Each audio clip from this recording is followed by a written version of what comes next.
วันนี้หลวงพ่อออกมาเร็วนิด ออกมาเร็วเพราะตัวนี้มันมีฮีตเตอร์นะข้างในโอ้ยหนาว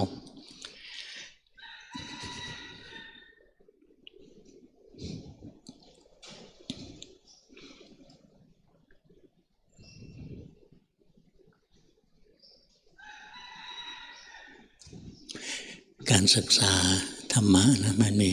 สองแนวทางใหญ่ๆตั้งแต่สมัยโบราณมาแล้วมีสองกลุ่มอันหนึ่งเรียกว่าคันธาธุระ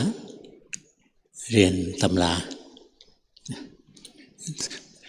เรียนพระไตรปิฎกเรียนอรรถกถาฎีกาอะไรพวกนี้เรียกว่าคันธาธุระอีกกลุ่มหนึ่งเรียกว่าวิปัสสนาธุระเรียนลงมือปฏิบัติล้างกิเลสจริงๆทั้งสองอันนี้เป็นเสาหลักนะในการที่ค้ำศาสนาไว้มีแต่คันธาธุระเรียนแต่ปริยัติก็ไม่รู้นะว่าปฏิบัติมันจะมีผลจริงหรือเปล่าตามที่พระพุทธเจ้าสอนจริงหรือเปล่าไม่มีพยานมีแต่วิปัสสนาธุระถ้าภาวนาเพี้ยนภาวนาผิดขึ้นมาเนี่ยไม่มีเครื่องชี้วัดไม่มีมาตรฐานแต่ละที่เขาสอนกรรมฐานไม่เหมือนกันอ่านพระไตรปิฎกอันเดียวกันนะอ่านพระสูตรอันเดียวกันอย่างสติปัฏฐานสูตรเนี่ยพอถึงเวลาลงมือปฏิบัติไม่เหมือนกันสักที่หนึ่งงั้นถ้าไม่มีปริยัติเป็นมาตรฐานไว้นานๆไปก็เพี้ยนธรรมะจริงๆก็สูญหายไปงั้นสองฝั่งเนี้ยต้องเกื้อกูลซึ่งกันและกันแต่ในทางปฏิบัติจริงบางทีขัดกันไปขัดกันมาไม่ค่อยยอมกันปริยัติก็บอกพวกปฏิบัตินะคิดเอาเองสู้กิเลสไม่ได้ในขณะที่ฝ่ายปฏิบัตินะได้ยินฝ่ายปริยัติพูดแค่นี้โอ้ตอนที่พูดนั่นแหละกิเลสแทรกเราไม่เห็นไปอย่างนั้นต่อนะทะเลาะกันแต่ว่าคนคนหนึ่งนะจะให้ได้ทั้งปริยัติทั้งปฏิบัติเนี่ยมันน้อยเต็มทีนะหายากเต็มทีเท่าที่ทราบมา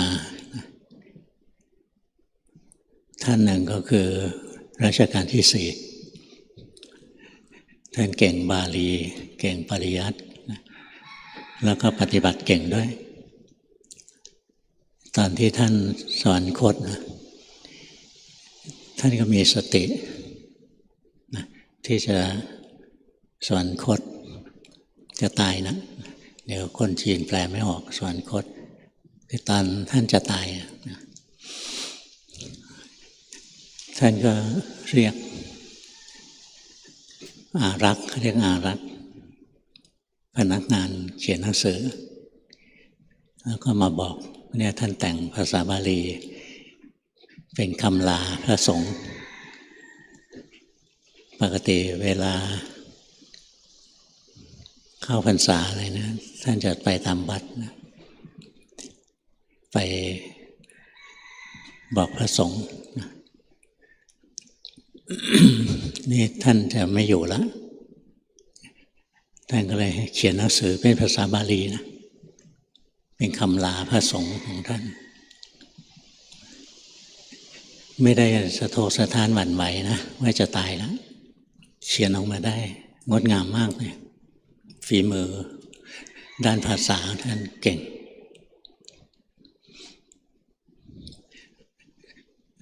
ตอนจะสวรรคตท่านก็นอนบริกรรมพุทโธพุทโธไปเรื่อยๆแล้วท่านเห็นทุกข์ของธาตุของขันธ์บริกรรมไปพอกำลังอ่อนลงนะเสียงก็เบาลง คนที่เฝ้าอยู่ได้ยินแค่ว่าโทโทอะไรเงี้ยไม่ได้ยินพุทธละแล้วท่านก็สอนคตครูบาอาจารย์องค์หนึ่งคือท่านเจ้าคุณหนอท่านก็บอกในการที่สี่นั้นได้อนาคามีนะท่านว่าอย่างนี้จริงหรือเปล่าเราก็ไม่รู้เราไม่ใช่เจ้าคุณหนอเนี่ยท่านบอกงั้นเนี่ยเก่งทั้งปริยัติทั้งปฏิบัติอีกองค์หนึ่งที่เก่งนะคือกรมพยาวชิรยานวโรรสท่านก็เป็นลูกรัชกาลที่สี่แต่มาบวชก็ตอนหลังมาเป็นพระสังฆราชในช่วงรัชกาลที่ห้าองค์นี้เป็นคนที่ประมวลรวบรวมธรรมะกระจายเอามาเรียบเรียงให้เรียนง่ายให้อ่านง่ายให้ตำรับตำราที่พระจะศึกษาแล้วเรียนสมัยก่อนมันยากอ่านเข้าใจยากอย่างหนังสือบุพเพขาวรรณาเนี่ยเข้าใจยากภาษามันโบราณมากถ้าเอามาแต่งเป็นวินัยมุกง่ายๆหน่อยแล้วก็แต่งตำราที่เราใช้เรียนนักธรรมกันทุกวันนี้หลายเล่มครูบาอาจารย์ท่านก็บอกอย่างหลวงปู่มั่นท่านบอกว่าเนี่ยองค์นี้ท่านได้สมาสีสีคือจบกิจพร้อมๆกับเสียชีวิตเนี่ยเก่งทั้งปริยัติทั้งปฏิบัติในยุคของเราเนี่ยก็มีสมเด็จพระญาณสังวรท่านเรียนปริยัติก่อนได้ปรริญญาเก้านะเก่งก็สุดๆของฝ่ายปริยัติแล้วท่านก็ออกปฏิบัติกับครูบาอาจารย์วัดป่าออกไปตามวัดกรรมฐานไปเรียนกรรมฐานตอนท่านไปเนี่ยท่านเป็นพระสมณศักดิ์สูงนะตอนนั้นยังไม่ได้เป็นสังฆราชแต่เป็นเจ้าคุณระดับสูงแล้วท่านไปอยู่วัดป่าท่านทำตัวตามพระวินัยเป๊ะเลยพรรษาน้อยกว่าพระองค์ไหนพรรษาน้อยกว่าครูบาอาจารย์ท่านกราบท่านไหว้นะเช้าท่านก็ออกบิณฑบาตอะไรเงี้ยทำข้อวัดเหมือนกับที่พระป่าทำท่านทำของท่านได้สมเด็จพระสังฆราชองค์ปัจจุบันก็เหมือนกันนะท่านก็เก่งทั้งปริยัติปฏิบัติท่านก็เป็นลูกศิษย์หลวงปู่ฟั่นนะหลวงปู่ฟั่นเนี่ยมีไม่มากนะที่หลวงพ่อรู้จักก็มีอีกองค์หนึ่งคือหลวงปู่มหาเขียนเป็นเจ้าคุณนะองค์นี้เป็นน้องของอาจารย์มหาปิ่นอาจารย์มหาปิ่นเป็นลูกศิษย์หลวงปู่มั่นอาจารย์มหาปิ่นก็พยายามชวนน้องสนใจเรียนแต่ปริยัติชวนบอกออกปฏิบัติเถอะอย่ามัวแต่เรียนเลยเรียนไปมันล้างกิเลสไม่ได้ต้องปฏิบัติอาจารย์มหาเขียนท่านก็บอกว่าท่านอยากเรียนก่อนท่านอยากรู้ก็ท่านก็ไปเรียนปริยัตินะแล้วเก่งถึงขนาดท่านท่องพระไตรปิฎกได้เป็นภาษาบาลีนะท่านท่องได้หาใครท่องได้ไม่เห็นคนอื่นนะเคยได้ยินแต่ว่าพระอานนท์ท่านท่องได้เหตุที่ท่านไปท่องพระไตรปิฎกนะเพราะท่านสงสัยในตำราบอกพระอานนท์นะท่องพระสูตรได้อะไรท่านเลยสงสัยมันเป็นไปได้หรอคนคนหนึ่งจะทรงจำธรรมะได้มากมายขนาดนั้นท่านไม่สงสัยเปล่านะท่านลองพิสูจน์เลยท่านท่องตั้งแต่พระวินัยพระสูตรพระอภิธรรมท่านท่องได้หลวงพ่อไปเจอท่านตอนนั้นท่านท่องได้หลายสิบเล่มแล้วแต่ยังไม่ครบองค์นี้ท่านไปบอกพี่ชายท่านนะบอกอาจารย์มหาปิ่นบอกว่าท่านจะเรียนปริยัติก่อนแล้วถ้าได้ปรริญญาเก้าแล้วเราจะออกไปปฏิบัติกับหลวงปู่มั่นพอท่านได้เป็น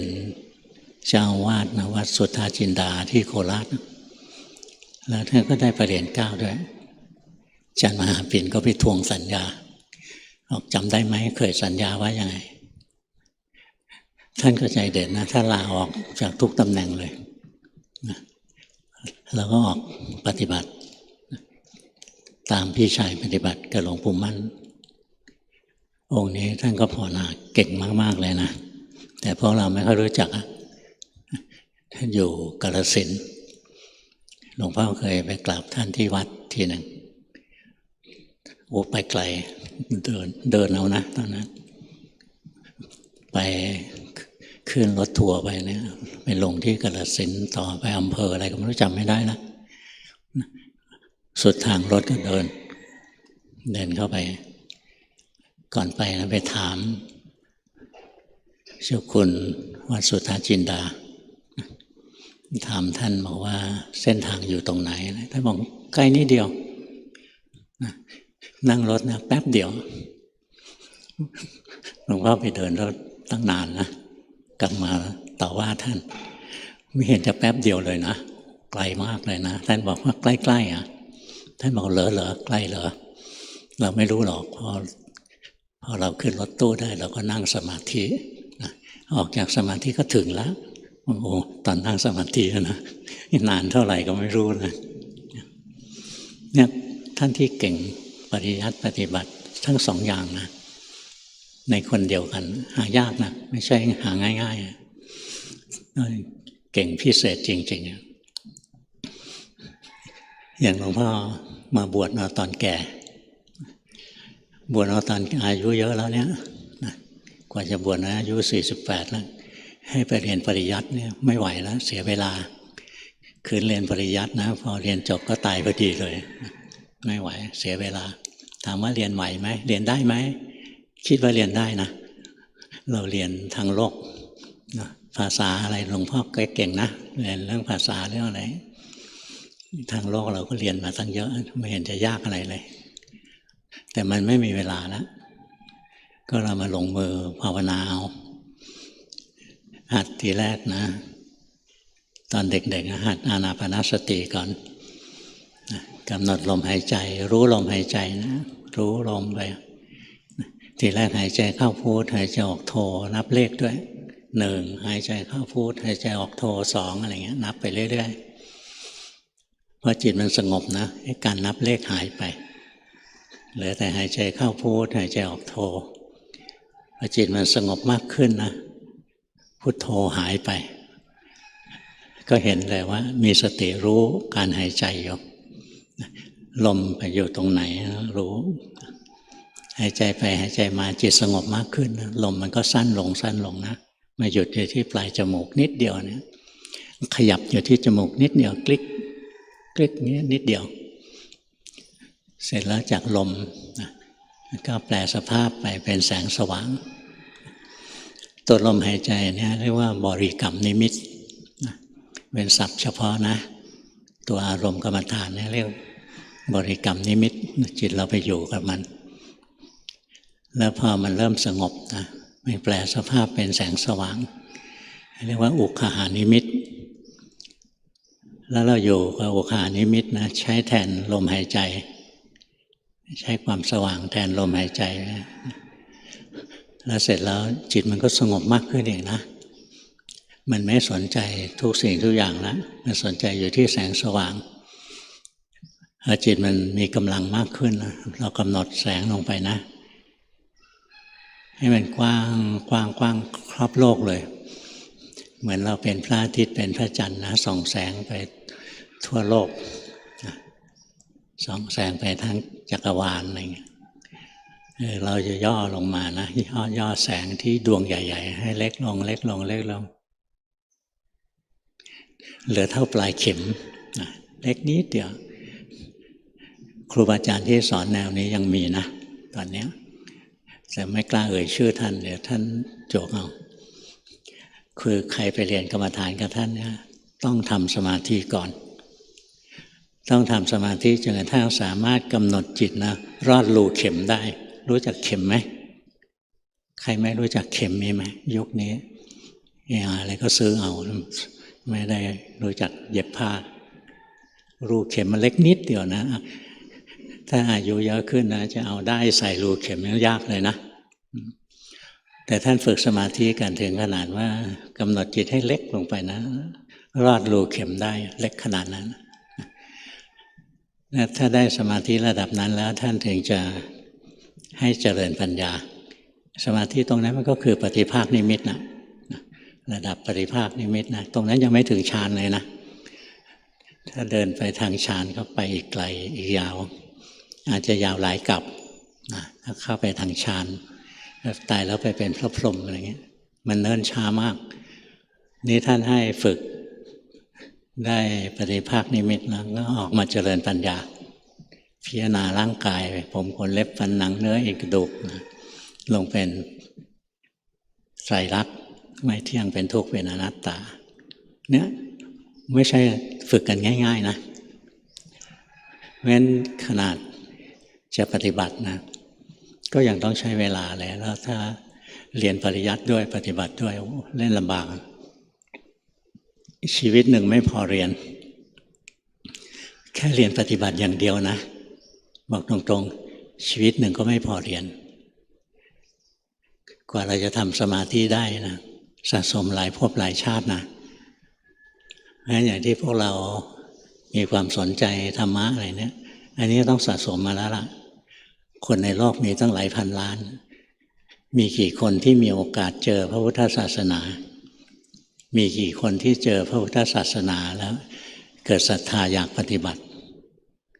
และที่มีศรัทธาปฏิบัติแล้วก็ปฏิบัติอยู่ในร่องในรอยจริงๆมีนิดเดียวแล้วปฏิบัติจนกระทั่งได้ผลนะยิ่งน้อยหนักครับอีกครูบาอาจารย์แต่ก่อนท่านเปรียบเทียบว่าคนในโลกนะเหมือนท่านเทียบกับวัวในวัวเนี่ยตัวหนึ่งนะมีขนเยอะแยะเลยเหมือนในโลกมีคนจำนวนมากแต่วัวตัวหนึ่งมีแค่2 เขาให้คนที่ภาวนาจนสำเร็จนะเหมือนเขาวัวมีจำนวนแค่นั้นแหละในขณะที่คนทั่วๆไปนะมีเท่าขนวัวเยอะแยะเลยนับไม่ถ้วนงั้นแค่จะปฏิบัตินะเอาให้จริงจังให้ได้ผลจริงจังนะก็ยังไม่ใช่เรื่องง่ายนะเพราะฉะนั้นถ้าเราตั้งอกตั้งใจนะเอาจริงนะสู้ตายนะปฏิบัตินะจะมาทำโยเยหล่อแหละขี้อ้อนอย่างโน้นอย่างนี้ไม่ได้กินหรอกนะถ้าสังเกตให้ดีมาเรียนกับหลวงพ่อใครมาอ้อนกับหลวงพ่อเล่นงานเอาทุกทีเลยนะถ้าอ่อนแออย่างนี้ก็ไปเวียนว่ายตายเกิดไปนะยังอ่อนแอเกินไปต้องสะสมไปอีกแต่ถ้าใจสู้ก็ลงมือทำจริงๆทำจริงๆทำยังไงมีสติไว้ตั้งแต่ตื่นจนหลับมีสติตั้งแต่ตื่นจนหลับแล้วไม่ต้องทำมาหากินเหรอต้องทำมาหากินมีข้อยกเว้นนะถ้าหากเราทำมาหากินโดยใช้สมองใช้ความคิดนะอันนี้ปฏิบัติไม่ได้นะเพราะจิตมันไปจดจ่ออยู่กับงานสติอยู่กับงานสมาธิอยู่กับงานปัญญาพิจารณาเรื่องงานอันนี้ก็ไปอยู่กับโลกนะสามารถทำงานทางโลกได้ดีแต่ถ้าจะปฏิบัตินะสติอยู่กับกายกับใจตัวเองนะอยู่กับรูปนามขันธ์ห้านะอายตนะ6อินทรีย์22นะอะไรนะธาตุ18นะจะเรียนอยู่พวกเนี้ยวนเวียนอยู่สรุปก็คืออยู่กับกายกับใจนะมีสติอยู่กับกายกับใจสมาธิก็มีจิตที่ตั้งมั่นไม่หลงไปทางตาหูจมูกลิ้นกายใจนะมีสติกำกับอยู่ใจตั้งมั่นอยู่นะแล้วก็จะเห็นไตรลักษณ์ของรูปธรรมนามธรรมพอจิตตั้งมั่นแล้วสติระลึกรู้กายก็จะเห็นไตรลักษณ์ของกายจิตตั้งมั่นแล้วสติระลึกรู้เวทนาก็จะเห็นไตรลักษณ์ของเวทนาคือสุขทุกข์ทั้งหลายไม่สุขไม่ทุกข์อะไรเงี้ยตกอยู่ใต้ไตรลักษณ์ถ้าจิตตั้งมั่นนะสติระลึกรู้สังขารคือความปรุงดีปรุงชั่วปรุงไม่ดีไม่ชั่วอะไรก็จะเห็นว่าความปรุงแต่งทั้งหลายทั้งปวงตกอยู่ใต้ไตรลักษณ์ไม่เที่ยงเป็นทุกข์เป็นอนัตตาเนี่ยปัญญามันเกิดนี่เวลาถ้าเราทำงานที่ใช้ร่างกายนะอย่างเมื่อก่อนที่สุรินทร์นะ มีคนเขาทำงานที่ใช้ร่างกายไม่ต้องคิดอะไรเยอะอย่างเขาขายผักเนี่ยหรือเขาถีบสำล้อใครเคยเห็นสำล้อถีบไหมที่ใช้คนถีบยกมือสิต้องแก่ระดับหนึ่งนะเพราะมันไม่มีมานานแล้วพวกเนี้ยถีบสำล้อไปนะเจริญสตินะภาวนาเก่งๆแบบพวกเราต้องไหว้เลยก็มีชาวไร่ชาวนาอะไรเงี้ยเขาใช้กำลังร่างกายนะวิดน้ำพรวนดินอะไรเงี้ยเขาภาวนาได้ทั้งวันของเราทำงานที่ต้องคิดนะทำงานที่ต้องคิดเนี่ยปฏิบัติทั้งวันไม่ได้แต่ทำให้มากที่สุดเท่าที่ทำได้หลวงพ่อทำงานที่ใช้ความคิดนะเรียนหนังสือจบแล้วก็มาทำงานแล้วก็เจริญสติตั้งแต่ตื่นนอนตอนที่เราตื่นนอนยังอยู่บนเตียงเราได้ทำงานหรือยังไม่ได้ทำก็มีสตินะเห็นจิตมันขึ้นจากภวังค์มารู้ตัวเหมือนเปิดสวิตช์ข้างในแล้วเปิดสวิตช์อันที่สองครั้งที่สองมันแผ่ความรับรู้ออกมากระทบร่างกายพอมีร่างกายปุ๊บก็มีตาหูจมูกลิ้นกายก็ออกมากระทบโลกข้างนอกได้มันขึ้นมาเป็นช็อตนะกว่าจะออกมารับรู้โลกข้างนอกอย่างนี้เนี่ยตั้งแต่ตื่นนอนนะมีสติอย่างนี้ขึ้นมาเลยก่อนนอนเรานอนหลับไปกับพุทโธหายใจเข้าพุทหายใจเข้าโธนะแล้วคลายจิตออกนะแล้วก็หลับไปตอนที่ตื่นมาเนี่ยยังหายใจเข้าพุทหายใจออกโธอยู่เลยนะเนี่ยการปฏิบัติใช่ไหมมันต่อเนื่องนะตอนหลับเราไม่ได้ปฏิบัติแล้วแต่จิตมันปฏิบัติของมันเองนะตัวเรากับจิตโคละอันกันนะจิตไม่ใช่ตัวเราจิตทำงานของเขาได้เองงั้นถ้าเราภาวนานะแล้วเราหลับไปกับการภาวนาเนี่ยจิตมันยังภาวนาต่อได้นะภาวนาอยู่ในภาวะที่หลับเนี้ยนะเราจะพลิกซ้ายพลิกขวาอะไรมันรู้ตัวหมดเลยนะแต่ว่าไม่ได้ตื่นนะแต่รู้สึกนะมันจะรู้ได้หมดแล้วตอนที่ตื่นขึ้นมาเนี่ยตื่นขึ้นมาปุ๊บเนี่ยรู้สึกถึงร่างกายนะจะรู้เลยว่ายังหายใจเข้าพุทหายใจออกโทอยู่นะเนี่ยต้องฝึกของฟรีไม่มีต้องฝึกเอานี่พอตื่นมามีรูปนามกายใจครบแล้วคราวนี้ความคิดมันเกิดแล้ววันนี้วันอะไรวันนี้วันจันทร์วันจันทร์อีกแล้วเหรอเสาร์อาทิตย์ทำไมมันสั้นจังถึงวันจันทร์อีกแล้วใจรู้สึกอย่างนี้นะขี้เกียจอยากจะนอนอีกสักหน่อยเองอะไรเงี้ยเห็นใจมันขี้เกียจเห็นใจมันไม่ชอบเลยถึงวันจันทร์ต้องไปทำงานแล้วแต่ก็ต้องลุกขึ้นมาเพราะมีหน้าที่ใช่ไหมลุกขึ้นมาไปอาบน้ำนะไปขับถ่ายอะไรเนี่ยปฏิบัติตลอดนะจะกินข้าวก็ปฏิบัตินะอย่างเรากินข้าวบางวันเรามีของชอบบางวันมีแต่ของไม่ชอบอะไรเงี้ยใจเราไม่เหมือนกันเจอของชอบเราก็ดีใจเกิดโลภะเกิดราคะเดี๋ยวจะต้องกินเยอะๆอะไรเงี้ยเจอแต่ของไม่ชอบนั้นก็เบื่อเซ็งนี่โทสะเนี่ยแค่เห็นอาหารนะก็ปฏิบัติแล้วนะจะขับถ่ายก็ปฏิบัตินะวันนี้ขับถ่ายคล่องแคล่วสบายใจรู้ว่าสบายใจ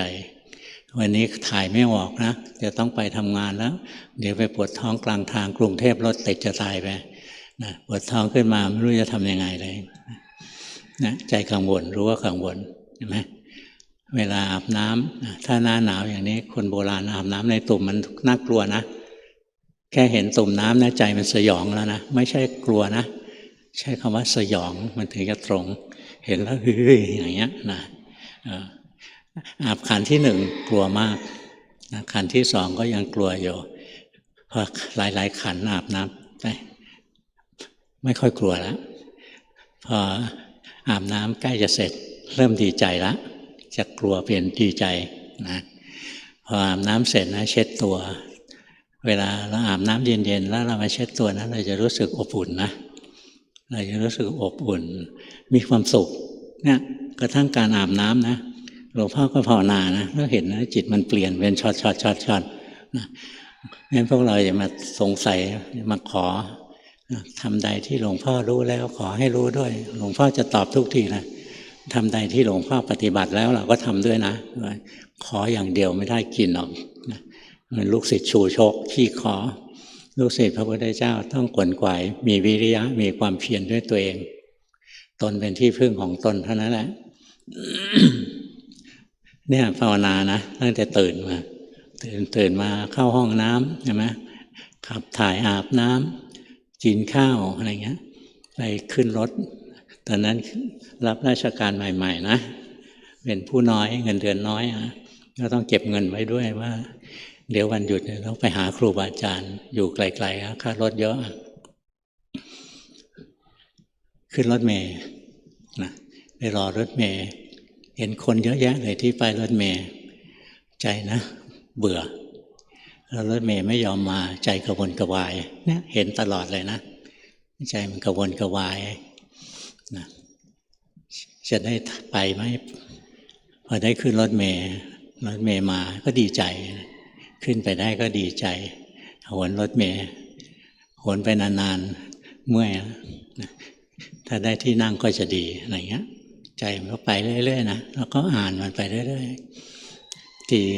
นั่งรถเมล์ไปเห็นสวยๆนะผู้หญิงนะก็เราสมัยนั้นชอบผู้หญิงนี่นะไม่ได้ชอบผู้ชายเห็นผู้หญิงสวยๆนะมองอย่างนี้นะตามนี่ขาดสติแล้วหันอย่างนี้เลยนะหันไปดูเขาอะไรเงี้ยนี่ขาดสติแล้วนะเนี่ยดูตัวเองอย่างนี้นะปฏิบัติไม่เลิกเลยนะอยู่ที่ป้ายรถเมล์ก็ภาวนานะมีอยู่ช่วงหนึ่งหลวงพ่อภาวนานะแล้วจิตมันไหวยิบยับทั้งวันทั้งคืนเห็นอยู่อย่างเงี้ยทั้งวันทั้งคืนเลยแล้วมันเหนื่อยมากแล้วมันก็เครียดด้วยมันไหวยับปั๊บหมุนอยู่อย่างเงี้ย เป็นเดือนนะกลางวันก็ไหวกลางคืนก็ไหวเห็นอยู่งั้นตลอดเหนื่อยแล้วก็เครียดเลย พยายามหาทางว่าถ้าเมื่อจะผ่านจุดนี้ได้พอดีขึ้นไปกราบหลวงพ่อพุธนะหลวงพ่อพุธท่านกำลังที่วัดกำลังมีงานเรียกวันบูรพาจารย์ทั้งพระทั้งโยมมาเต็มศาลาเลยรอฟังท่านเทศน์หลวงพ่อเข้าไปเนี่ยท่านสอนใหญ่ท่านพยายามแก้ตรงเนี้ยท่านบอกการปฏิบัตินะพอถึงขั้นละเอียดนะเหลือแต่ไหวยิบยับอย่างเงี้ยเราอยากรู้ว่าทำไงเราจะผ่านได้ส่วนที่ปฏิบัติแล้วเห็นยิบยับเราเห็นละแต่มันยังไม่แล้วใจนะท่านบอกมันเป็นธรรมดาธรรมดาของท่านมันไม่ธรรมดาของเราทุกข์ใจมันไม่ลงนะท่านพยายามสอนอยู่เป็นชั่วโมงนะพวกพระก็มาเร่งท่านเป็นระยะบอกตอนนี้เลยเวลาแล้วท่านจะต้องเทศตอนนี้นะท่านบอกเอาไว้ก่อนอันนั้นเทศตามธรรมเนียมนะแต่อันนี้เป็นเรื่องกรรมฐานสำคัญกว่าคนเดียวนะแต่คน100 คนหลายร้อยคนอะไรเนี้ยท่านบอกพวกนี้มันไม่ได้คิดจะภาวนาจริงสุดท้ายก็แก้ไม่ตกนะใจเราก็หลวงพ่อก็เกรงใจท่านนะก็บอกท่านหลวงพ่อครับหลวงพ่อไปเทศเถอะเดี๋ยวผมจะไปพิจารณาต่อจะไปแก้ท่านก็ถอนใจเฮือกนะแล้วก็ไปหลวงพ่อกลับมาบ้านมาดูมันก็ไม่หายเลยเขียนจดหมายไปถามหลวงตามหาบัวสมัยหลวงพ่อไม่ได้เรียกท่านว่าหลวงตามหาบัวนะเรียกว่าท่านอาจารย์พระมหาบัวก็เขียนจดหมายไปถามท่านว่าเนี่ยมีสภาวะอย่างเงี้ยจะผ่านตรงนี้ได้ยังไงทุกข์ท่านก็เขียนจดหมายตอบมาสั้นๆนะท่านบอกเราเพิ่งไปผ่าตามาไปทำตามาเราเขียนจดหมายยาวๆไม่ได้นะเอาหนังสือไปอ่านเองให้หนังสือทำเตรียมพร้อมมันเล่มเบ้อเร่อเลยเห็นแล้วท้อใจเลยนะโอ้โหเราอยากได้คำตอบประโยคเดียวเท่านั้นนะจะต้องหาจากหนังสือเล่มหนึ่งเนี่ยไม่รู้จะอยู่ตรงไหนก็ไม่รู้จะทำยังไงนะท่านให้มาเราก็ต้องอ่านนะ เอาหนังสือวางบนโต๊ะนะลงไปกราบคิดถึงพระพุทธเจ้าคิดถึงพระธรรมคิดถึงพระสงฆ์คิดถึงพ่อแม่ครูอาจารย์หลวงตาอุตส่าห์ให้หนังสือมากราบเสร็จลุกขึ้นมาเปิดหนังสือพลิกปุ๊บหน้าที่เปิดนะคือตอบเรื่องนี้นะตอบโจทย์เรื่องนี้เลยนะสิ่งที่ท่านตอบนะเหมือนกับที่หลวงพ่อพูดเลยการปฏิบัติพอถึงขั้นละเอียดเหลือแต่ไหวยิบยับโอ้ยหลวงพ่อเราไม่ได้แก้ปัญหาตัวนี้เลยนะแล้วอีกวันหนึ่งนะอ่านจดหมายท่านแล้วรู้สึกแก้ไม่ตกนะวันจะต้องไปทำงานนะยืนอยู่ที่ป้ายรถเมล์นะด้วยจิตใจที่เหนื่อยร่างกายก็เหน็ดเหนื่อยมากเลยรอรถเมล์อยู่แล้วก็นึกนะว่าวันนี้เหนื่อยมากนะเราไม่ได้ทำสมถะมานานแล้วทำซะหน่อยก็แล้วกันหลวงพ่อก็ทำสมถะยืนอยู่ป้ายรถเมล์นะหายใจเข้าพุทหายใจออกโทนับหนึ่งนะหายใจเข้าพุทหายใจออกโทนับสองหายใจอยู่ไม่นานนะจิตรวมพึบเลยตอนที่จิตรวมลงไปเนี่ยร่างกายเราหายไปโลกทั้งโลกหายไปไม่มีอะไรเหลือเลยเหลือแต่จิตดวงเดียวนะแล้วจิตมันก็ได้พักนะพอมันถอนออกมาเนี่ยปุ๊บจิตมันสติเข้าไปรู้ไอ้ตัวไหวๆในหน้าอกนะไหวปุ๊บมันรู้นะคราวนี้มันไม่อินนะมันสักว่ารู้ว่าเห็นจิตเราทรงพลังขึ้นมาเลยรู้เลยโอ้ยปัญหานะก็คือขาดสมาธิหลวงพ่อขี้เกียจทำสมถะพอเดินปัญญาได้นะไม่ยอมทำสมถะนะก็เลยพอคิดจะทำสมถะนะก็ลงมือทำไปแป๊บหนึ่งจิตสงบแล้วไอ้ปัญหาที่คาราคาซังอยู่เป็นเดือนนี้หายเลยจิตนะอยู่มีความรู้สึกเหมือนอยู่ในช่วงลองวีคเอนด์รู้สึกผ่อนคลายรู้สึกสบายก็เห็นสภาวะที่มันไหวๆไปไม่เกี่ยวข้องอะไรแล้วแค่ว่ารู้สักว่ารู้ว่าเห็นนั่นคำว่าสักว่ารู้ว่าเห็นไม่ใช่คำเล็กๆนะพูดกันพล่อยๆว่าสักว่ารู้ว่าเห็นคนที่จะสักว่ารู้ว่าเห็นได้นะไม่ใช่ธรรมดาต้องฝึกมากเลยอย่างน้อยสมาธิต้องดีสติต้องดีไม่งั้นสักว่ารู้ว่าเห็นไม่ได้จริงหรอกก็สักว่ารู้ว่าเห็นแต่คำพูดนะเนี่ยอยู่ที่ป้ายรถเมล์ก็เคยได้ของดีนะมีวันหนึ่งนะขึ้นจากเรือมานั่งเรือด่วนเจ้าพระยามาจากเทเวศจะกลับบ้านอยู่เมืองนนท์ขี้เกียจนั่งรถมันติดนั่งเรือมาก็ภาวนามาเรื่อยๆแล้วใจมันก็เกิดสงสัยนะรูปไม่เที่ยงเป็นทุกข์เป็นอนัตตาเข้าใจเวทนาไม่เที่ยงเป็นทุกข์เป็นอนัตตาเข้าใจนะสังขารไม่เที่ยงเป็นทุกข์เป็นอนัตตาเนี่ยปรุงดีปรุงชั่วไม่เที่ยงเป็นทุกข์เป็นอนัตตาเข้าใจสัญญามันเป็นไตรลักษณ์ยังไงวะเนี่ยนั่งเรือด่วนมานะใจมันเกิดสงสัยสัญญามันเป็นไตรลักษณ์ได้ยังไงก็เดินขึ้นจากเรือนะจะไปต่อรถเมล์กลับบ้านอยู่สามแยกตีวานนท์นะจากท่าเรือเมืองนนท์ขึ้นจากเรือมาเดินมานะไม่กี่ก้าวนะจิตรวมนะในท่าเดินนั่นแหละ แปลกดีรวมปุ๊บลงไปนะแล้วสัญญาพอรู้สึกขึ้นมานะสัญญาดับไอ้คนนี้เป็นใครก็ไม่รู้ไม่ใช่ปัญญาอ่อนนะไม่ใช่อัลไซเมอร์นะจิตมันแสดงให้ดูว่าสัญญาเป็นไตรลักษณ์ยังไงรู้สึกขึ้นมาเนี่ยจำไม่ได้อะไรเลยจำอะไรไม่ได้สักอย่างเลยนี่เป็นใครก็ไม่รู้นะชื่ออะไรยังไม่รู้เลยนะ จะไปไหนก็ไม่รู้นะจะไปยังไงก็ไม่รู้นะไม่รู้อะไรสักอย่างเลยหลวงพ่อไม่ตกใจนะถ้าเป็นบางคนคงตกใจเราไม่ตกใจเราก็ยืนดูไปรู้ไปเรื่อยๆดูซิว่ามันจะลืมได้ตลอดไหมดูไปนะแล้วเสร็จแล้วสัญญาก็ผุดขึ้นมาจำได้ขึ้นมาโอ้มันจริงๆมันเป็นอนัตตานะเราสั่งไม่ได้อะมันจะจำได้หรือจำไม่ได้มันเป็นอนัตตานะเนี่ยเห็นไหมเกิดความรู้ถูกความเข้าใจถูกขึ้นมาหยุดแถวท่าเรือผู้คนก็เยอะแยะริมถนนนะการปฏิบัตินะถ้าฝึกให้ได้ในชีวิตจริง เราอาจจะเกิดความรู้ความเข้าใจที่ดีๆนะตรงไหนก็ได้นะไม่เลือกเวลาไม่เลือกสถานที่เลยนะมีครูบาอาจารย์ท่านเล่าให้ฟังนะมีพระองค์หนึ่งท่านบวชเมื่อแก่อายุมากแล้วในพระเนี่ยธรรมเนียมพระก็นับถือกันตามพรรษาพระผู้น้อยบวชทีหลังนะถึงจะอายุมากก็ต้องเคารพพระที่บวชก่อนที่เป็นเด็กกว่าองค์นี้ท่านบวชว่าอายุมากท่านก็ภาวนานี่แหละสายหลวงปู่มั่นนี่แหละนี่ท่านภาวนาแล้วตอนเช้าเนี่ยพระมีหลักเกณฑ์อยู่ข้อหนึ่งนะผ้าไตรนะต้องอยู่กับตัวนะผ้าไตรจีวรต้องอยู่กับตัวจนกว่าพระอาทิตย์จะขึ้นถ้าหาก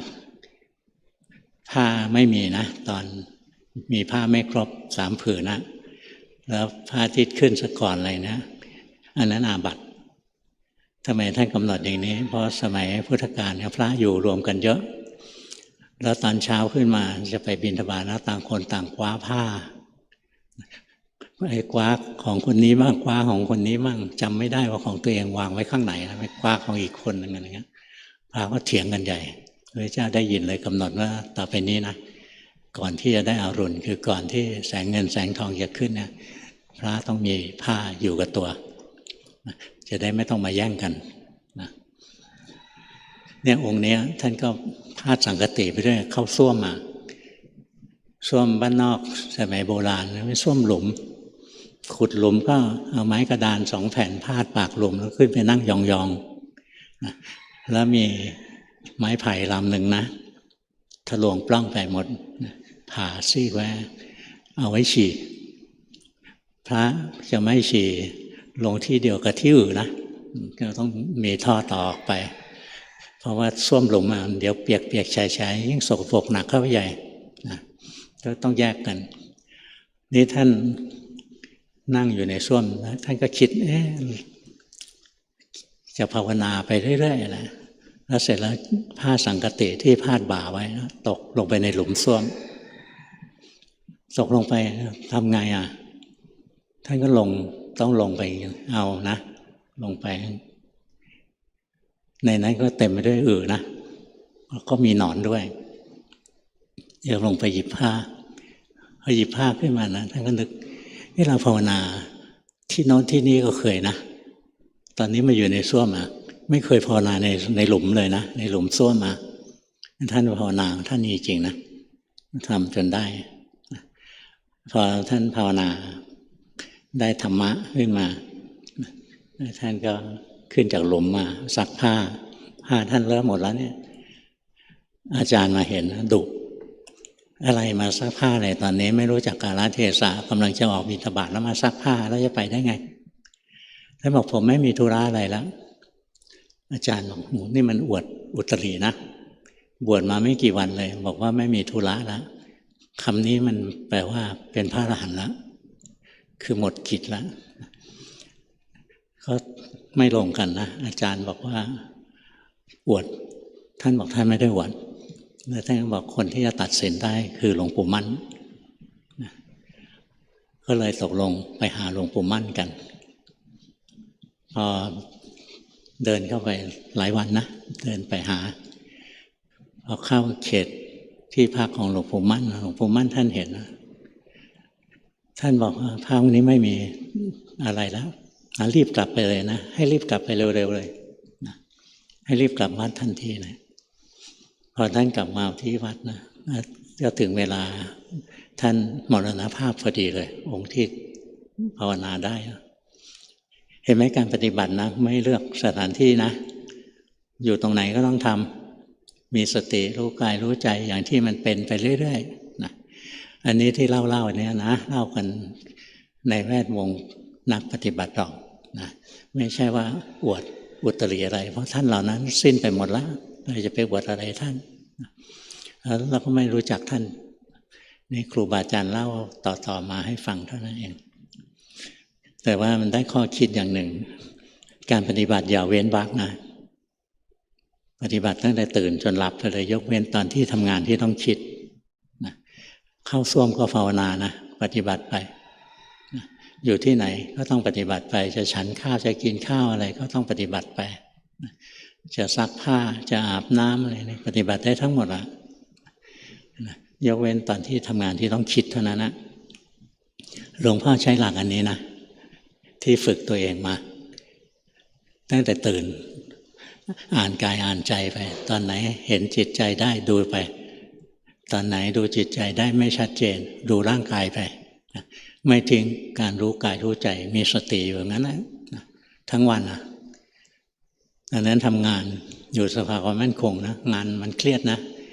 ข้อมูลเอกสารอะไรต่ออะไรนี่เยอะแยะเลยงานประสานงานกับผู้คนมากมายยุ่งเวลาทำงานไปสักชั่วโมงเราเหนื่อยแล้ว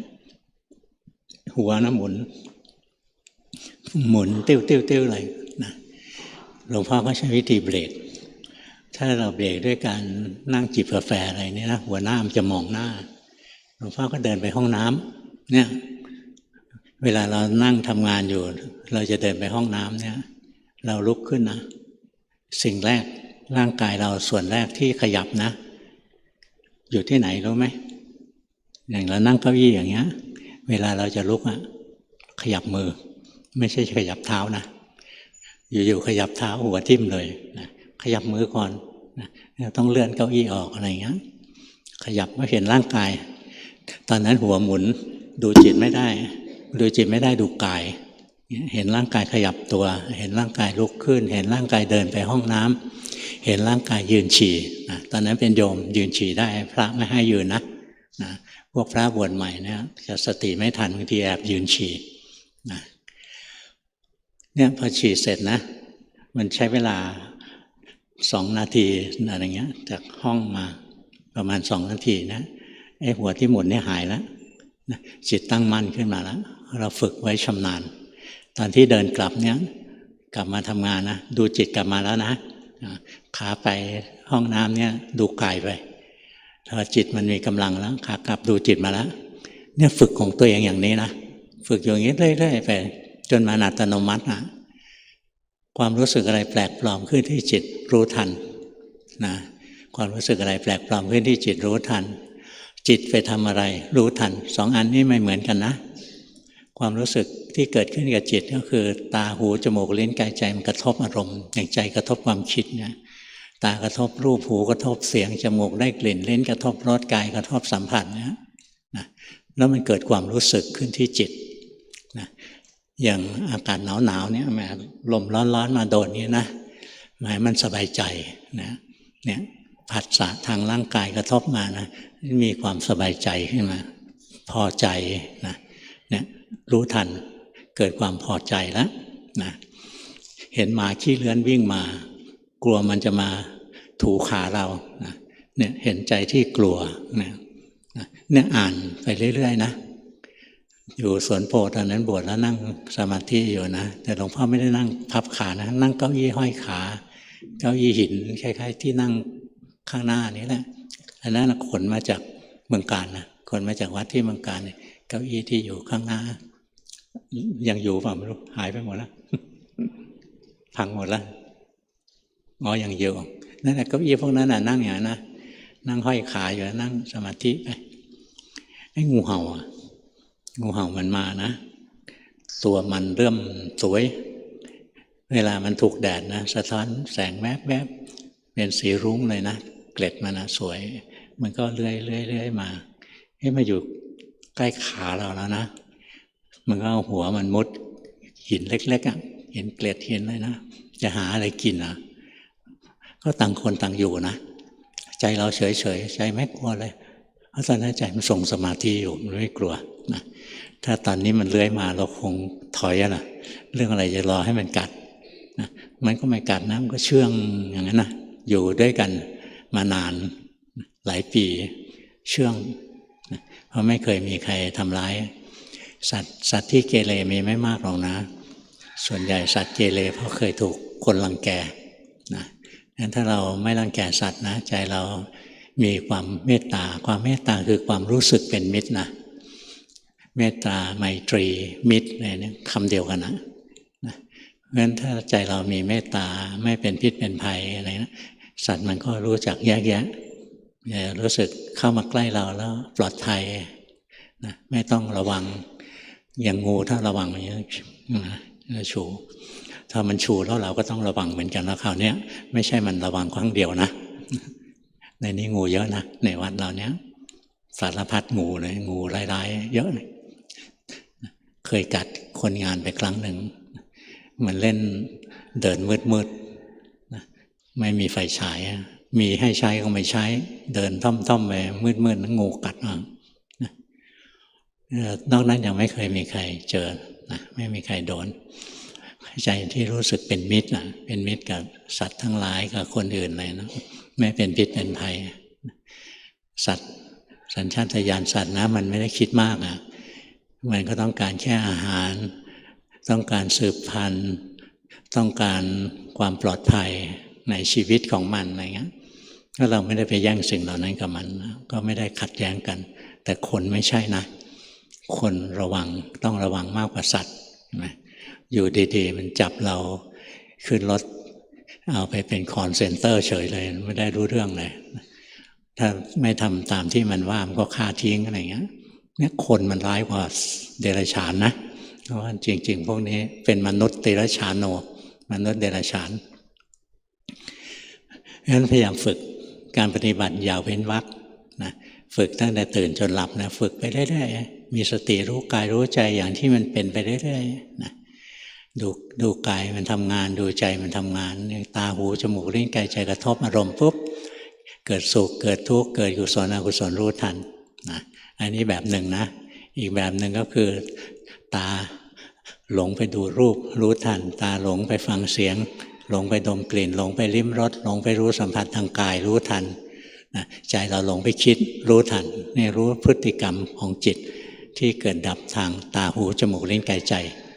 งั้นจะดูจิตสุขจิตทุกข์จิตดีจิตชั่วอันนี้จิตเกิดร่วมกับเจตสิกอย่างนี้ก็ได้จะดูจิตที่เกิดดับทางทวารทั้ง6ตาหูจมูกลิ้นกายใจก็ได้แล้วก็เห็นไตรลักษณ์เหมือนกันแหละนะหัดรู้หัดดูไปเรื่อยๆนะแล้วเราก็จะได้ของดีอย่าเว้นวรรคนะมีเวลาเมื่อไหร่ปฏิบัติทันทีไม่เอาเวลาไปนั่งเล่นเน็ตนั่งคุยตลอดเวลานะฟุ้งซ่านไม่ได้เรื่องหรอกวันนี้เทศให้ฟังเท่านี้ต่อไปส่งกันบ้านเบอร์ 5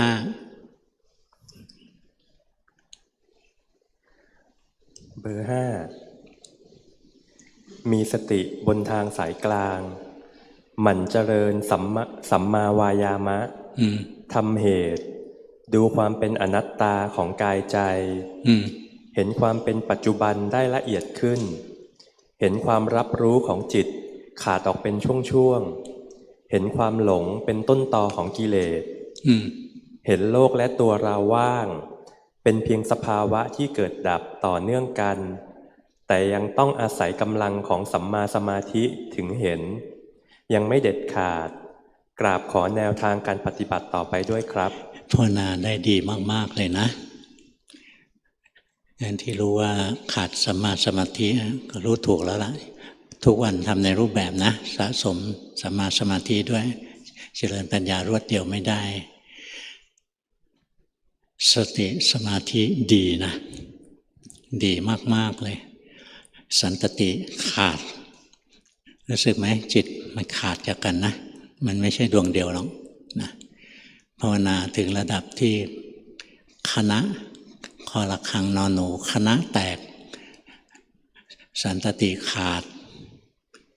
คณะคือความเป็นกลุ่มก้อนของเบอร์ 5เนี่ยคณะแตกหมายถึงร่างกายก็อันหนึ่งเห็นไหมเวทนาก็อันหนึ่งสัญญาสังขารนี่ก็คนละอันกันจิตที่เป็นคนรู้ก็เป็นอีกอันหนึ่งนะมันแตกเป็นก้อนจากก้อนเดียวที่คือตัวกูของกูนะมันแตกออกไปเป็น5เสียงแล้วแต่ละตัวมันก็แตกต่อไปอีกร่างกายมันก็เป็นดินน้ำไฟลมไปจิตใจมันก็แตกออกไปเป็นเวทนาสัญญาสังขารวิญญาณก็แตกตัวออกไปแล้วตัวจิตเองนะก็ขาดจากกันเป็นช่วงๆความรับรู้นะจะขาดเป็นช่วงๆตลอดเวลานะเพราะฉะนั้นจิตเองจิตก็คือตัวรับรู้นั่นแหละก็เกิดดับเป็นระยะไปนะเป็นขณะไป ที่ภาวนาอยู่ดีนะดีมากๆเลยนะใช้ได้อนุโมทนานะหลวงพ่อเห็นมาตั้งแต่ยังไม่ได้เทศนะตอนเช้าหลวงพ่อออกมาเดินดูเฮ้ยเบอร์นี้ภาวนาถูกใจนะถูกใจจิตพอใจรู้สึกไหมเนี่ยรู้ไปอย่างนี้อย่าไปเกรงจิตขึ้นมานะอย่าไปเกรงไว้ตรงนี้มีเกรงนิดๆรู้สึกไหมนะรู้อย่างนี้นะต้องใช้จิตธรรมดาจริงๆถ้าจิตที่รักดีมันจะเกรงนิดนึงจิตรักชั่วมันจะหลงไปเลยนะเนี่ยตรงนี้รวบจิตเข้ามาแล้วรู้สึกไหมอย่าไปรวบมันเข้ามาหยุดปฏิบัติซิตรงนี้ที่ถูกอยู่ตรงนี้นะจำได้หรือยังถ้าไปรวบเข้ามาอย่างตะกี้ไม่ถูกนะงั้นเวลาที่จิตมันรวบเข้ามาตะลุมบอลนะอย่าไปแก้มันยิ่งแก้ยิ่งตะลุมบอลนะเลิกเลยเริ่มต้นเอาใหม่จิตไม่ได้มีดวงเดียวอะจิตดวงนั้นฟุ้งซ่านไปแล้วโยนมันทิ้งไปเลยรู้สึกเอาใหม่นะกลับมารู้สึกตัวตามธรรมดาดีนะรู้สึกไหมมันมีความเบิกบานผุดขึ้นมาเองนะดูไปเรื่อยๆนะภาวนาได้ดีมากๆเลยเก่งถูกใจต่อไปถอนใจก่อนเบอร์หนึ่งเพิ่งรู้ตัวว่าถูกหลอกไม่มีอะไรจริงเลยเดี๋ยวโกรธร้ายกว่าที่คิดมากเห็นจิตวิบวับอยู่ตามร่างกายเห็นแขนเป็นท่อนๆตกใจแต่ลืมดูเห็นกิเลสเบื้องหลังการพูดทำคิดขอกันบ้านเพื่อเดินทางต่อค่ะไปทำต่อนะแต่จิตยังฟุ้งซ่านอยู่ทำความสงบเข้ามาเป็นระยะ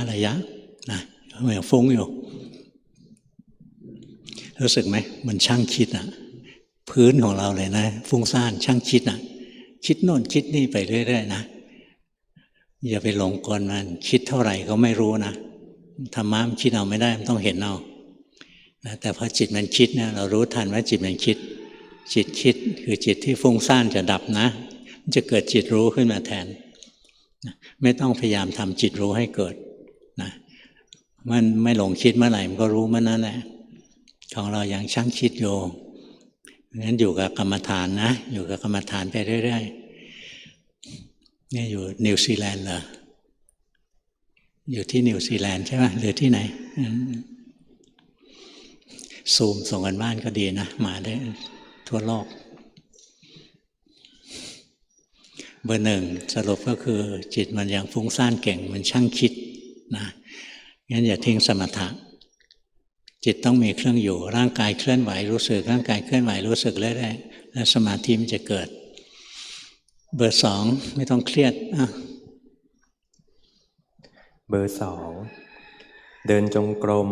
นั่งสมาธิดูกายหายใจพร้อมบริกรรมพุทโธวันละ 30-40 นาทีระหว่างวันคอยรู้สึกตัวเนืองๆเห็นการทำงานและการเกิดดับของจิต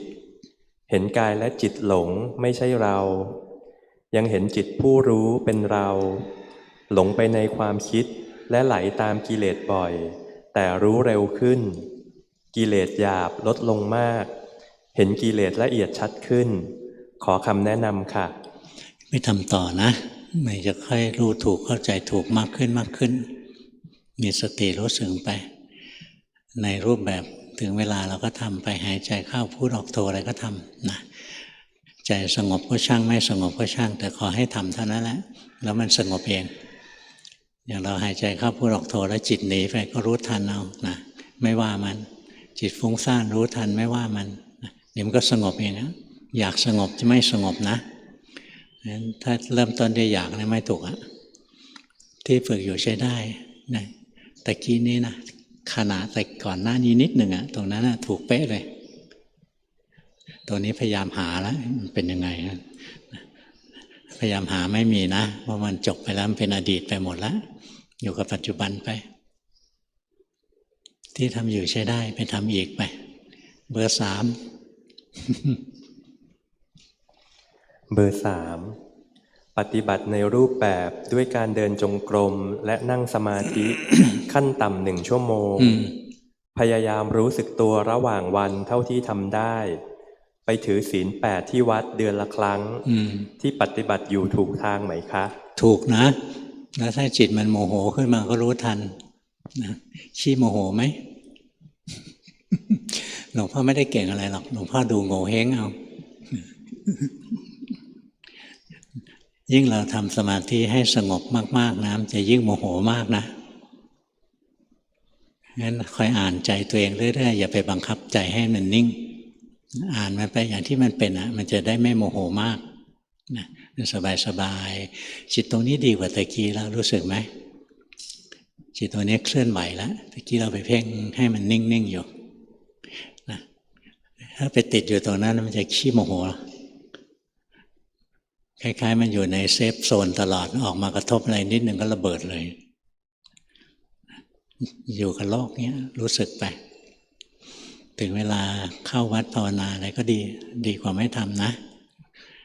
จุดสำคัญคือทำด้วยความมีสติไม่ว่าจะทำอะไรก็มีสติไว้เบอร์ 4เบอร์ 4ภาวนาในรูปแบบโดยการเดินจงกรมและยกมือสร้างจังหวะประมาณ 1-2 ชั่วโมงต่อวันบางครั้งตอนเดินจงกรมจะรู้สึกเหมือนเดินอยู่บนคลื่นขอความเมตตาหลวงพ่อช่วยชี้แนะค่ะทำจังหวะให้ดูสิ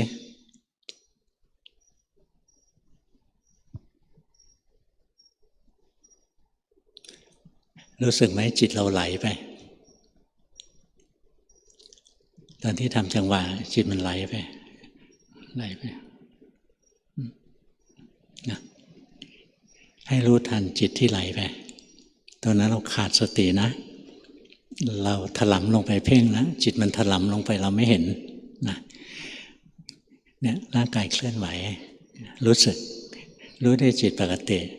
นะไม่ต้องให้จิตไหลไปที่หัวนะอันนั้นไม่ดีให้จิตไหลไปที่มือถ้าจิตไหลไปที่ไหนก็รู้ทันเอานะจิตมันจะตั้งมั่นขึ้นมาโดยที่ไม่ได้เจตนาถ้าเจตนาไม่ใช่ของจริงใจจะแน่นๆนะร่างกายเคลื่อนไหวรู้สึกร่างกายเคลื่อนไหวรู้สึกจับหลักตัวนี้ให้ดีนะหลวงพ่อเจอหลวงพ่อคำเขียนท่านเป็นลูกศิษย์หลวงพ่อเทียนนะท่านบอกว่า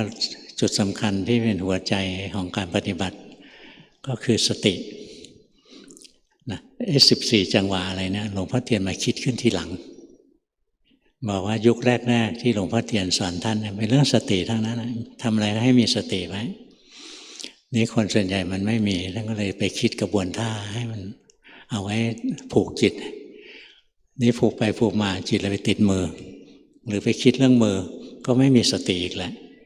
แต่เราขยับมือแล้วเรารู้ว่าจิตเราไหลไปที่มือแล้วสติจะเกิดนะรู้ว่าเราไหลไปคิดสติจะเกิดนะงั้นจุดสำคัญไม่ใช่อยู่ที่การเคลื่อนไหวจุดสำคัญอยู่ที่สติงั้นขณะที่เคลื่อนไหวแล้วจิตเราไหลไปหาร่างกายตรงที่เคลื่อนไหวเรารู้ทันมันไปคิดเรื่องการเคลื่อนไหวรู้ทันนะฝึกอย่างนี้เอาสติไม่ได้เอาเคลื่อนไหวเบอร์ 6เบอร์ 6นั่งสมาธิเดินจงกรมใช้ลมหายใจเป็นเครื่องอยู่ทุกวันเคยเห็นสภาวะโล่งว่างไม่คิดไม่ปรุงเกิดขึ้นขณะเดินจงกรมอยากให้เกิดอีกระหว่างวันมีความพอใจไม่พอใจกับเหตุการณ์ที่เกิดขึ้นบางวันจิตนิ่งเหมือนโดนกดไว้ขอการบ้านครับรู้อย่างที่มันเป็นนะเราไม่ได้ฝึกเอาอะไรทั้งสิ้นไม่ได้ฝึกเอาจิตว่างไม่ได้ฝึกเอาจิตสุขจิตสงบอะไรทั้งสิ้นนะมันเป็นเองรู้สึกไหมตรงที่มันว่างลงไปนะจิตมันเป็นของมันเองแล้วมันต้องการพักมันก็ลงไปพักนะอย่าไปพยายามอยากได้มันอีกถ้าอยากได้มันจะไม่ได้ความอยากเป็นเหตุให้เกิดทุกข์นะไม่ใช่ทางพ้นทุกข์งั้นที่ฝึกอยู่ฝึกต่อไปนะทำไปเรื่อยๆนะจิตมันก็จะดีขึ้นแต่อย่าไปปลอมจิตนะจิตเป็นไงก็รู้ไป ดีก็รู้ชั่วก็รู้สงบก็รู้ฟุ้งซ่านก็รู้สุขก็รู้ทุกข์ก็รู้ไปนะไม่ต้องให้มันดีก็ได้ แต่ว่ามันเป็นยังไงให้รู้ทันแค่นั้นแหละเนี่ยเห็นไหมร่างกายเคลื่อนไหวเนี่ยรู้สึกร่างกายเคลื่อนไหวรู้สึกด้วยใจปกติถ้ารู้สึกแล้วใจอย่างเงี้ยอย่างนี้ไม่ถูกนะต้องใจธรรมดาเลยรู้ทุกอย่างด้วยใจธรรมดาดีเบอร์ 6ใช้ได้นะฝึกอีกเบอร์ 7ถ้าจะกลุ้มใจเบอร์ 8กลุ้มใจมากแล้วแลบลิ้นเลย น่าจะถึงเวลาเบอร์ 7เบอร์ 7ทำรูปแบบไหว้พระสวดมนต์เช้าเย็นทุกวันสมาทานศีลวันละ 5 ครั้งศีลอัตโนมัติเกิดระหว่างวันเจริญสติดูกายดูใจเคลื่อนไหวรู้สึกจิตตั้งมั่นเป็นกลางมากขึ้นรู้สึกจิตทำโดยไม่หวังผลตั้งใจทำเพื่อเป็นพุทธบูชาขอหลวงพ่อเมตตาชี้แนะค่ะก็ยังหวังอยู่นะยังแอบหวังเล็กๆอยู่ ให้รู้อย่างที่มันเป็นนะรู้ไปเรื่อยทำถูกแล้วละทำดีแล้วละนะสะสมของเราไปถึงเหมือนเรากินข้าวกินไปเรื่อยๆเดี๋ยวมันก็อิ่มเองแหละนะทำเป็นพุทธบูชาดีไม่ได้ทำเพื่อจะเอานะเบอร์ 8เบอร์ 8ไม่ต้องเกรงหน้าสบายๆชิวๆเอาเบอร์ 8 เริ่มเห็นการเข้าไปแทรกแซงบังคับจิตมักเผลอเพ่งแล้วคิดว่าปฏิบัติอยู่จิตชอบหนีทุกข์หายไปลืมกายลืมใจค้างไว้ใน1 วันจมหายในอารมณ์กรรมฐานบ้างตั้งมั่นเห็นจิตเคลื่อนบ้างเคยเห็นจิตไม่ใช่เราทำงานเองบังคับไม่ได้ขันธ์ 5ทำงานเองตามผัสสะที่กระทบช่วงนี้กำลังไม่พอในการเดินปัญญาได้จริงมีอะไรต้องระวังไหมคะกำลังไม่พอก็รู้ว่าไม่พอแล้วก็ทำสมถะนะ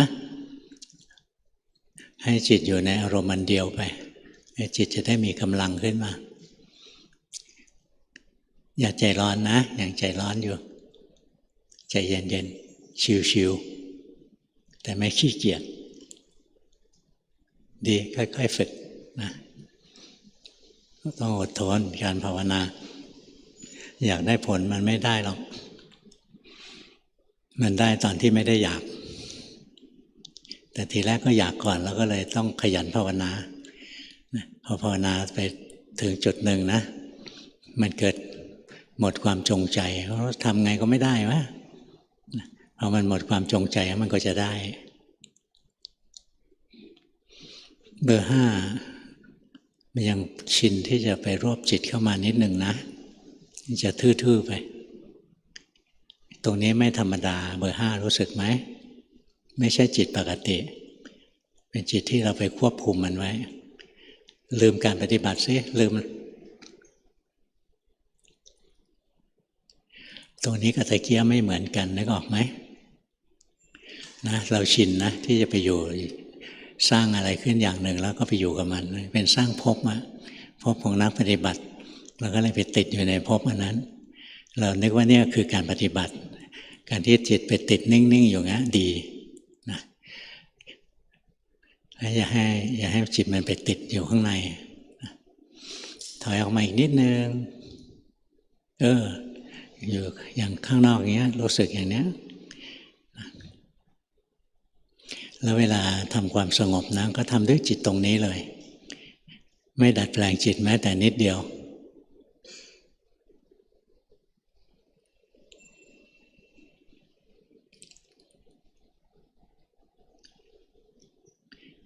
ใช้ได้นะใช้ได้นะดีเข้าสมาธิไปสติก็ยังอยู่ใช้ได้อดทนนะเบอร์ 5อย่าหวังผลนะไม่มีใครเข้าใจธรรมะตอนที่อยากอยู่เนี่ยมันชินที่จะเข้ามาตรงนี้ต้องระวังนะให้รู้ทันตรงนี้แหละที่ติดอยู่เข้าใจยังเข้าใจแล้วก็เลิกได้เชิญกลับบ้าน